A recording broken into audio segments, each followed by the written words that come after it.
Esita plaan Ukraina sõja lõpetamiseks. See on nõudmine, mille Venemaa parlamendi liige otse Vladimir Putinile esitas ja Venemaa president on sellest vapustatud. Tema parlament ei peaks selliseid asju ütlema. Las ma ütlen, need inimesed teavad, et nad peaksid kummarduma ja sõrmust suudlema. Keelatud või mitte, see öeldi just välja, sõda on kestnud liiga kaua. Venemaa on kokkuvarisemise äärel ja see on kõik Putini süü. Putin on ravend. Aga ta tunnistab ka, et talle on just antud karm annus reaalsust kohast, mis peaks tema narratiivi toetama. Avaldustes, mis on raputanud Venemaa parlamenti ja saatnud šokilained otse Kremli südamesse, on Vjatšeslav Markajev andnud hävitava vastulöögi narratiivile, mida Putin on ajanud alates oma Ukraina sissetungi algusest. Riigiduuma saadik ja Venemaa kommunistliku partei liige, mis on üks väheseid parteisid, mis tänapäeva Venemaal üritab Putinile vastu seista.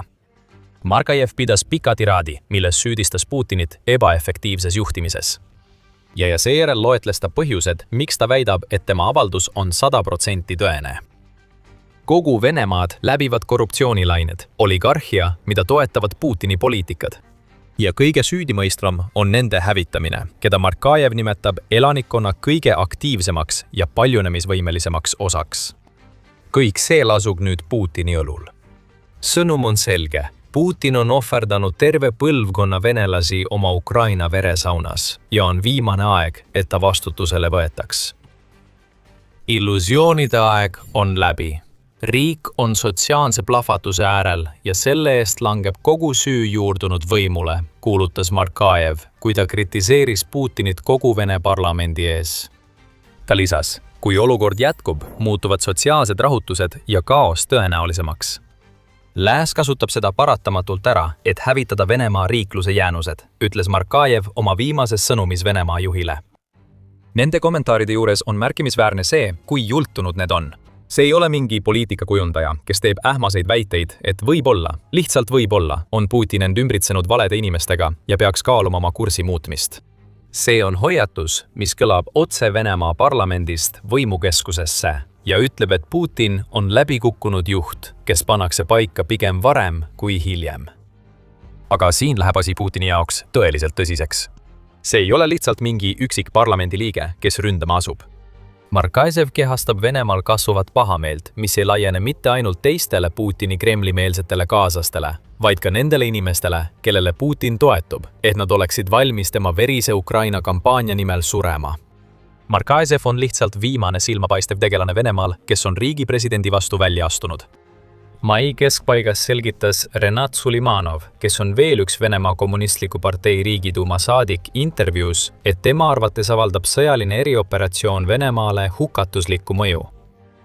Venemaa majandus ei pea vastu Ukraina sõja pikaajalisele jätkumisele, ütles saadik, märkides, et sõjalised kulutused moodustavad nüüd üle 40% Venemaa eelarvest ning sõjatööstuse toodetel puudub tarbimisväärtus. Samal ajal ei ole eelarve vastuvõtmine vähendatud sõjaliste kulutustega kõige raskem asi. Aga mis saab kaitsetööstuses töötavatest inimestest? Praegu relvade all olev miljon inimest naaseb tsiviilellu, kus on töökohad, korralikud palgad ja sotsiaalne kohanemine, küsis Sulimanov. Ja tal on õigus. Putinil näib olevat sama vähe plaani selle kohta, mis saab pärast Ukrainat, kui selle kohta, mida Venemaa praegu Ukrainas üritab teha. Ja veel üks poliitik on Venemaa juhi teravalt kritiseerinud. Olgu, need on Venemaa kommunistliku partei esindajad. Nad muutuvad julgemaks, kuid nad on siiski partei, mis on Putini vastu. Seega on loomulik, et nad ütlevad selliseid asju riigiduumas. Võib-olla, kui sa unustad Putini kalduvuse tagada, et need, kes talle vastu astuvad, satuvad kuidagi gulaagidesse või kukuvad avatud akendest alla. Aga et asja veelgi selgemaks teha, siis Putinit kritiseerivad mitte ainult opositsioonipoliitikud. Veel üks silmapaistev isik, kes kutsub üles Putini võimu lõpetamisele, on Ilja Remezlov. Enamiku sõja jooksul on ta olnud sama suur Putini meelitaja kui iga üks teine, sest ta on aastaid rünnanud Putini režiimi kriitikuid ja korraldanud laimukampaaniaid ajakirjanike vastu, kes julgesid paljastada Putini läbikukkumisi. Nüüd on Remezlov Putinile selja pööranud. Ta on läinud Kremlit toetavast seisukohast Putini maatasa tegemiseni, kui ta avaldas Telegrammis oma 90 000 jälgijale postituse, milles selgitas põhjuseid, miks ta enam ei toeta presidenti, keda ta on aastaid armastavat väitnud. Jällegi näeme sama tüüpi põhjendusi. Kehv sõjaline juhtimine, põlvkond hukkunud venelasi nurjuva sõja nimel, Venemaa majanduse kokkuvarisemine. Putin on ebalegitiimne juht, kuulutas Remezlov oma kirjutises ning ta peaks tagasi astuma ja sõjakurjategijana kohtu alla antama. Ärge tehke selles osas viga. Need vastalised on rotid ja nad teevad seda, mida rotid teevad. Põgenevad uppuvalt laevalt, kui näevad, et see on kohe põhja minemas. See ongi see, mis Putin praegu on. Laev, mis on avamerel tükkideks lastud. Need, kes kunagi teda toetasid, põgenevad. Need, kes võib-olla ainult teeseldes teda toetasid, kartes, mida ta võiks teha, kui nad seda ei teeks, muutuvad nüüd palju julgemaks. Hirm on kadunud. Sõnum saadetakse välja. Venemaa on täieliku ühiskondliku kokkuvarisemise äärel ja see on kõik Putini süü. Putin võib olla raevunud selle üle, mida need poliitikud ja endised kaaslased tema kohta ütlevad, kuid teda hirmutab hoopis see, et nende sõnad näivad Vene elanikkonnas kõlapinda leidvat. Kui ainult mõned tuntud tegelased kutsuksid Putinit korrale, ei oleks Venemaa liider eriti mures. Venemaal on palju avatud aknaid ja rohkem kui küllaldaselt võimalusi, et teatud inimesed võiksid ohtlikult kukkuda. Aga Putini tegelik probleem seisneb selles, et Vene elanikkonna seas on olemas varjatud viha, mis käib käsikäes kogu selle raevuga, mida parlamendiliikmed välja paiskavad. Vaatame küsitlusi. Oota korraks, me ei saa. Miks? Nagu Telegraaf teatab, ei avalda Venemaa avaliku arvamuse uurimiskeskus ehk VCIM, mis on riigi kontrolli all olev küsitlusfirma, enam Putini avatud usaldusreitinguid. Me ei ütle siin avatud sarkastiliselt. VCIM teeb nii avatud kui ka suletud küsitlusi. Viimase puhul küsib küsitleja otse vastajatelt, kas nad usaldavad Putinit ja tema kaaskonda või mitte. Aga avatud küsitlused on teistsugused. Seal palutakse vastajatel ise nimetada poliitikuid, keda nad usaldavad ilma igasuguse suunamiseta. Ja just need küsitlused annavad sulle tõelise pildi keskmise venelase usaldusest Putini vastu aastal 2026. Märtsis väitsid üle 70% neist, keda Putini kohta suletud küsitlustes küsitleti, et nad usaldavad Venemaa juhti. Mitte nii kõrge, kui Putin oleks soovinud näha, kuid piisavalt hea sellise küsitluse kohta, mille puhul on varjatud hoiatus, et igaüks, kes ütleb, et ei usalda oma juhti, võib saada karistada. Kuid samal kuul avatud küsitlustes nimetas vaid 29,5% venelastest Putinit otse poliitikuks, keda nad tunnevad, et võivad usaldada, enne kui seda tüüpi küsitlus aprillis salapäraselt lõpetati. See ütleb sulle kõik, mida sa tegelikult teadma pead. Kui neilt ei küsita Putini kohta otse, ütlevad Venemaa inimesed, et nad usaldaksid selle töö tegemiseks kedagi teist peale tema, mida ta on teinud juba üle veerand sajandi. Sukeldume nendesse küsitlustesse sügavamalt. 22. mai artiklis avaldas Medusa, et avaliku arvamuse fondi, mis on üks Venemaa juhtivaid küsitlusorganisatsioone, uuringud näitasid, et Putini üldine heakskiit oli langenud madalaimale tasemele viimase aasta jooksul. See oli siiski suhteliselt kõrge. 71% ütles, et nad usuvad, et Putin saab oma tööga üsna hästi hakkama. Kuid meenutagem, mida me juba teame sellistest suletud küsitlustest. Kui venelastelt otse Putini kohta küsitakse, ütlevad enamik neist vaikimisi, et ta teeb head tööd, seda hirmust. Palju huvitavam selle konkreetse küsitluse juures on see, et 14% vastanutest olid piisavalt julged, et otse öelda, et Putin saab üsna halvasti hakkama. See on taas kõrgeim näitaja viimase aasta jooksul. Nii et usu Putinisse pole kaotanud mitte ainult kommunistliku partei saadikud ja endised Kremli-meelsed propagandistid. Vene rahvas ütleb oma juhile ausalt vastates, et nad ei usalda enam tema otsustusvõimet. Aga need on vaid tulemused ja tegevused, mida oleme avalikult näinud. Rahulolematus Venemaal on palju sügavam, nagu lekkinud dokumendid on näidanud. Toetus Putinile ei ole lihtsalt kõikumas, vaid kukub järsult. See muudab kõik Venemaa juhi jaoks. Ja enne kui me selgitame, miks see nii on, väike kõrvalmärkus. See on The Military Show ja just sellised raportid on põhjus, miks me neid videoid teeme. Me paljastame Ukraina sõja tegelikkuse ja süveneme pealkirjadest kaugemale. Kui sulle meeldib see, mida näed, siis ära unusta kanalit tellida ja toetada. Pärast Markajevi teravat sõimu oma juhi aadressil avaldas Ukraina president Volodõmõr Zelenski, et Ukraina luure on vahele püüdnud salastatud Vene dokumendid otse Kremlist. Nendel dokumentidel olev teave ei ole Venemaa juhi jaoks hea, avaldas Zelenski. Niinimetatud venelaste rahulolematuse prognoosinäitajad Putini suhtes kasvavad jätkuvalt stabiilselt, teatas Zelenski, lisades, et ta on juba hakanud harjuma mõttega, et rahulolematuse kasvu ei saa peatada. Ja see näitaja ei tasandu enne septembrit, kui Venemaal on kavandatud parlamendivalimised. Need numbrid on Vladimir Putini jaoks kohutavad. Kremli enda sisemiste prognooside kohaselt kiidab vaid 55% Venemaa elanikkonnast Vladimir Putini tegevuse heaks ajaks, kui 2026 aasta Riigiduuma valimised septembris algavad. Veelgi murettekitavam Vladimir Putini jaoks on see, et prognooside kohaselt avaldab 33% elanikkonnast otseselt oma rahulolematust, samas kui veel 12% on kas otsustamata või kuuluvad kategooriatesse, mis ei hõlma "me armastame ja usaldame oma presidenti". See raport on Vladimir Putini juba ootamatult üllatanud. Kuid mis teda tõeliselt muretsema paneb, on see, et tema juhitud partei Ühtne Venemaa kogeb pidevat toetuse langust, paljastab Volodõmõr Zelenskõi. See on probleem septembris toimuvate valimiste ajal, kuna see annab võimalusi opositsiooniparteidele, näiteks Venemaa kommunistlikule parteile, kelle liikmed kritiseerivad avalikult Vladimir Putinit ja võivad saavutada Venemaa parlamendis märkimisväärset edu. Ühtse Venemaa partei lahendus sellele probleemile näib olevat märksa rohkemate valimispettuste kasutamine, et saavutada tulemused, mida Vladimir Putin vajab Riigiduuma kontrolli säilitamiseks. Pole vahet, kuhu Vladimir Putin vaatab, ta näeb venelasi, kes on valmis muutusteks. Nad näevad, et Venemaa on kokkuvarisemise äärel ja nende näpud on suunatud otse mehele, kes veedab tänapäeval rohkem aega punkrites varjul kui oma riiki juhtides.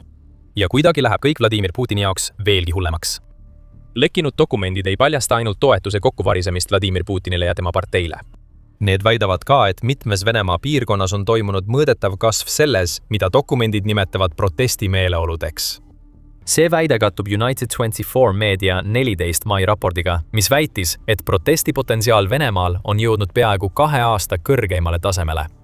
Selle raporti kohaselt näitas sõltumatu Levada keskuse poolt läbi viidud küsitlus, et 20% venelastest usub, et protestid elatustaseme languse vastu Venemaal on võimalikud. Mis annab üsna selge vihje ühe kohta, miks Putin praegu nii palju vastureaktsiooni kogeb.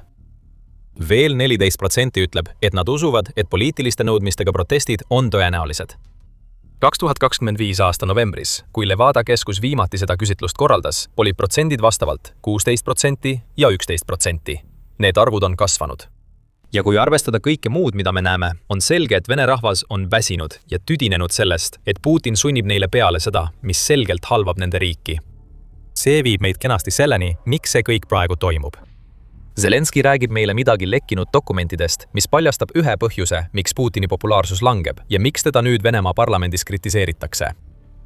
Me usume, et need raportid ei arvesta isegi võimalikke sündmusi juunis, juulis ja augustis, mis mõjutavad olukorda Venemaal paratamatult veelgi, ütleb Zelenskõi. Teisisõnu, venelaste massiline hukkumine mängib suurt rolli Putini populaarsuse languses ning olukord läheb ainult hullemaks, kui Venemaa alustab oma suverünnakut. Palju kiidetud kevadrünnak oli Venemaa jaoks juba niigi halb. Rünnakud, mis pidid sillutama teed Donetski kokkuvarisemisele, tõid selle asemel Venemaale massiliselt surma ja vigastusi. Nii märtsis kui aprillis kaotas Venemaa umbes 35 000 sõdurit Ukraina kaitsele. Mai polnud palju parem, sest Venemaa kaotused lahinguväljal ületasid 30 000, mis teeb kevadrünnaku tulemusena kokku umbes 110 000 venelast surnud või vigastatud. See on arvestatud lekkinud Kremli raportis, kuid prognoosid ei näi arvestavat sellega, mis Venemaad suvel ees ootab, kui ta üritab oma rünnakuid veelgi suurendada. Esialgsed märgid ei ole Putini jaoks head. Ainult 13. juunil kaotas Venemaa 1440 sõdurit, teatab Pravda. Nii et pole nii, et juba laastav kaotuste arv väheneks. Kui üldse, siis see kasvab. Putini vastus sellele on olnud hiiliv mobilisatsioon, mis toob kaasa veelgi rohkem venelaste surma ja seetõttu veelgi suurema rahulolematuse avalikkuse seas, kes juba usub, et Putin viib nende riigi hukatusse. 13. juunil teatas Pravda, et Putin oli allkirjastanud uue dekreedi, millega suurendati Venemaa relvajõudude lubatud kogukoosseisu 2 399 130 inimeseni, kellest 1 510 000 on tegevteenistuses sõjaväelased. See on hoolimata sellest, et Venemaa ei täida oma vabatahtlike värbamise eesmärke. Kyiv Independent teatab, et Ukraina luureandmetel registreerus 2026 aasta esimese 3 kuu jooksul Venemaa sõduriks 70 500 inimest, mis on 30 000 võrra vähem Venemaa seatud eesmärgist. Ja peaaegu 20 000 võrra vähem kui 90 000, kes registreerusid samal perioodil 2025 aastal. Siiski ütleb Putin, et Venemaa sõjavägi peab kasvama. Praegusel hetkel paistab, et mobilisatsioon jääb talle ainsaks võimaluseks ja see tähendab, et Venemaal juba valitsev viha oma noorte meeste põlvkonna kaotamise pärast, nagu Markajev Riigiduumas välja ütles, ainult süveneb. See on Putini jaoks halb, kuid veel hullem on see, et venelaste viha ulatub kaugemale vaid sellest surmade hulgast, mille Putini sissetung on põhjustanud. Nagu Telegraaf välja toob, on Venemaa kaitsekulutused jõudnud tasemeni, mida me pole näinud külma sõja ajast saadik. Seal öeldakse, et sõjalised kulutused kasvasid 2026 aasta alguses võrreldes eelneva aastaga 30%, mis tähendab, et Putini sõda moodustab 46% Venemaa kogu eelarvekuludest. Militarnju kinnitab seda hinnangut oma raportis, kus öeldakse, et peaaegu iga teine rubla Venemaa riigieelarvest läheb sõja jaoks. Mõelge tagasi Levada keskuse küsitlustele, mida varem mainisime. Levada avastas, et 20% venelastest usub, et protestid on tõenäolised elatustaseme languse tõttu Venemaal. See naeruväärsed sõjalised kulutused toetaks neid proteste, sest just Putini kinnisidee oma sõjaga viib Venemaa majanduslikku kuristikku. Aga on inimesi, kes on sellel teemal sõna võtnud, lisades hääli neile, kes kutsuvad Putinit kas muutusi tegema või kõrvale astuma. Venemaa keskpanga juht Elvira Nabiullina on juba umbes aasta aega hoiatanud eesootava majanduskriisi eest. 2025 aasta Peterburi majandusfoorumil hoiatasid Nabiullina ja teised, et Venemaa majandus liigub majanduslanguse suunas. Peaaegu aasta hiljem, 2026 aasta aprillis, ütles ta, et Venemaal on tööjõupuudus 2,5 miljonit inimest olukorras, mida ta enda sõnul pole kunagi varem kaasaegse Venemaa ajaloos näinud. Nabiullina ei pruugi küll Putini tagasiastumist nõuda, nagu Venemaa kommunistliku partei liikmed, kuid ta on selgelt välja öelnud, et Putini majanduspoliitika on Venemaa olukorras süüdi. Mida siis Nabiullina? 2026 aasta suvel ütleb, selgub, et mitte kuigi palju. Nabiullina ei olnud kohal 2026 aasta sellel foorumil, kus ta aasta varem majanduslanguse hoiatuse andis ning teda pole viimastel nädalatel peaaegu üldse nähtud. Ta jättis vahele ka intressimäärade teemalise kohtumise Putiniga ja tema ministritega juuni esimesel nädalal. Kreml ütleb, et ta on haiguslehel. See on Venemaa ja Nabiullina on viidanud majanduskriisile, mida Putin ei taha avalikustada. Kas ta on haiguslehel või hoitakse teda eemal otsuseid langetavatest koosolekutest, mis peaksid keskenduma tema arvamusele? Kui ta näeb oma riiki kokku varisemas ning tema populaarsus ja usaldusreitingud kukuvad, üritab Putin varjata Venemaa tegelikku olukorda oma rahva eest. Aga ta peab reaalsusele otsa vaatama. Nagu UNN 11 juunil teatas, on uuring näidanud, et Venemaa rahalised reservid on peaaegu otsas. Need moodustavad vaid 1,8% riigi sisemajanduse koguproduktist, kuna energiasektori tulud on aastaga langenud 45%. Tööjõupuudus, mille eest Nabiullina hoiatas, tähendab, et Venemaa majandus on tootmisvõimekuse piirini jõudnud ning enamik sellest tootmisest on suunatud sõjale, mitte rahvale. Teine küsitlus, seekord Ness Centeri poolt, näitab, et Venemaa keeruline majanduslik olukord on rahulolematuse allikaks rahva seas. See küsitlus ütleb, et vaid 15% venelastest hindab Putini majanduspoliitikat positiivselt, samas kui kolmandikul on sellest negatiivne arvamus. Jällegi on küsitlustest näha vihamärke, kuid Putin ei kõigu. Ta on nii kinnisideeks võtnud Ukraina valutamise, et jätkab Venemaa hävingusse tüürimist. Iga kuu sureb tuhandeid inimesi. Sissetungi jätkamiseks on vaja järjest rohkem raha. Ometi reageerib Putin sellele, allkirjastades dekreete, millega suurendab Venemaa armee suurust, süvendades sellega neid probleeme veelgi. Markajevil on õigus. Venemaa on sotsiaalse plahvatuse äärel. Aga teadmatul, Putinil pole sellest ikka veel aimugi. Ta piirab ja eitab, keskendudes endiselt Ukrainale, isegi siis, kui häirekellad helisevad ja hoiatused kõlavad.